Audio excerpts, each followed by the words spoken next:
Hello my friends and welcome back to the channel.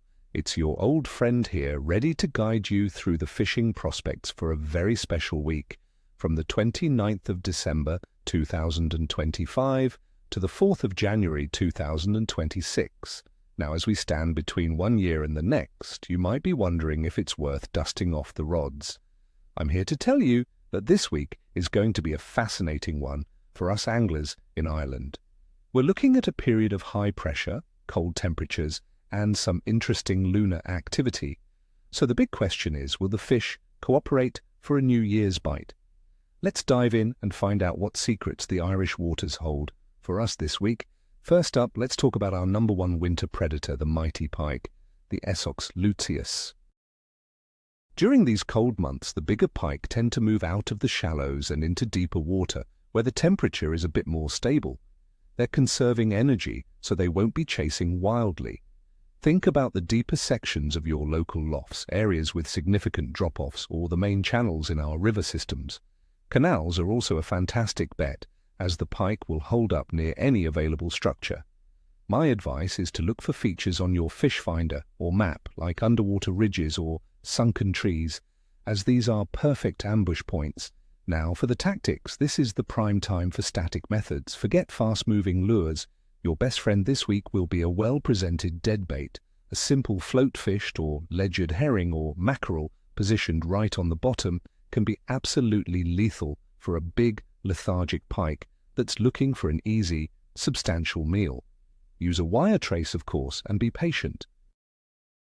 The bites will be deliberate and often subtle. For those of you who love lures, think slow and deep. Large, soft plastic shades on a heavy jig head, worked with a very slow sink and draw retrieve, can tempt a bite. The key is long pauses, my friends. Give that pike plenty of time to come and investigate. Next, let's talk about one of my favorite winter species, the perch. What a beautiful fish with those bold stripes and red fins. Unlike some other species, perch will keep feeding right through the coldest spells, which makes them a brilliant target for us right now. However, just like the pike, their metabolism has slowed right down. The key to success is finding them first. In the cold water, perch shoals don't roam as much, so you need to be mobile. Fish a spot for maybe 20 to 30 minutes, and if you don't get a bite, move on. Look for deeper holes in rivers, marina basins, and the bottom of steep banks on the lobs. So, how do we catch them? The word of the week is finesse. This is where the dropshot method truly shines. It allows you to suspend a small, soft plastic lure just off the bottom and impart action into it without moving its position.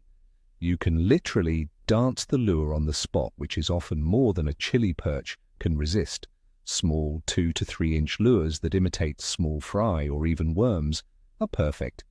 If you're not a fan of dropshotting, a small jig head with a creature bait, hopped delicately along the bottom, can also work wonders. Remember, the presentation has to be slow, much slower than you would use in summer. Now for the science bit, friends, let's break down the conditions for the week so you understand why the fish will behave the way they do. The big story is a massive area of high pressure that is set to dominate our weather.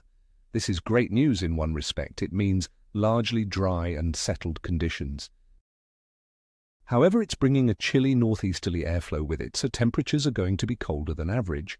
We're looking at daytime highs of around 4 to 6 degrees Celsius, with nighttime frosts bringing lows of -1 to even -4 degrees. This stable, high pressure is generally good for pike fishing, but the cold snap will make the fish lethargic. The water temperature in our loughs and rivers will be very cold, likely hovering around 4 to 7 degrees Celsius. This is a critical factor. The fish's metabolism is directly tied to this temperature, hence our need for those slow, deep tactics. The moon phase is also very interesting. We start the week with the moon growing towards its fullest, hitting the first quarter on Saturday, the 27th, and culminating in a full moon on Saturday, the 3rd of January. Many old-timers, myself included, believe that fishing can be excellent in the run-up to a full moon, especially for predators. So the end of the week could be very promising indeed. Biologically, the fish are in their winter holding patterns. They are feeding, but not voraciously. Their goal is to expend as little energy as possible for the maximum caloric reward, which is why a big, easy deadbait is often more appealing than a lure they have to chase.